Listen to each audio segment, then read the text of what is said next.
150 metri circa alla chiusura delle ali.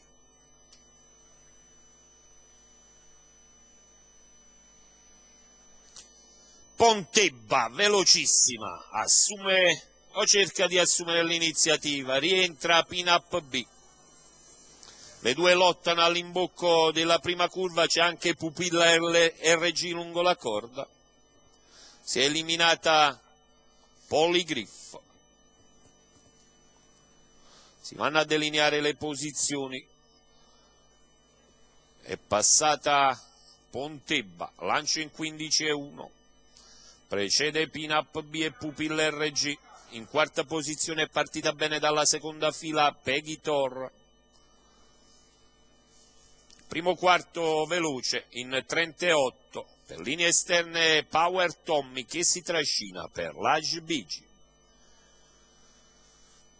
Adesso sta graduando Pontebba o cerca di farlo. 47,3600, il rallentamento c'è stato, è anche piuttosto evidente. Ultima frazione in 16,5. Pontebba, Pin-Up, Pupilla, a largo Power Tommy. Poi per l'Age Bigi e Paganella, questo al passaggio davanti alle tribune, 1,3,5 gli 800.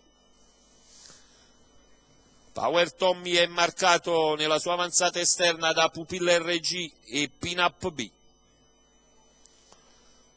Mentre Pontebba è libera di graduare anche al chilometro percorso in 20 secchi.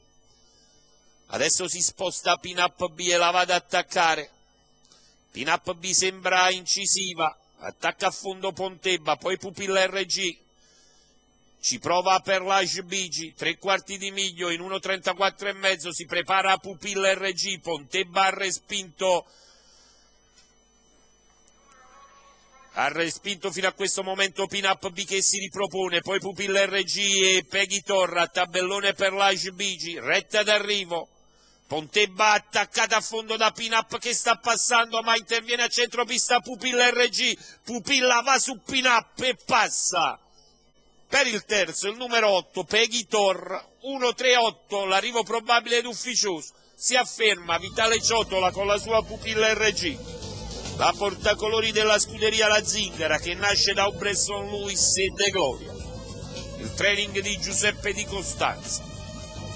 Vediamo nelle ultime battute, Pupilla RG che ha atteso i metri finali, ha corso tutto interamente in schiena a Pin-Up B e l'ha giustiziata nelle ultime battute.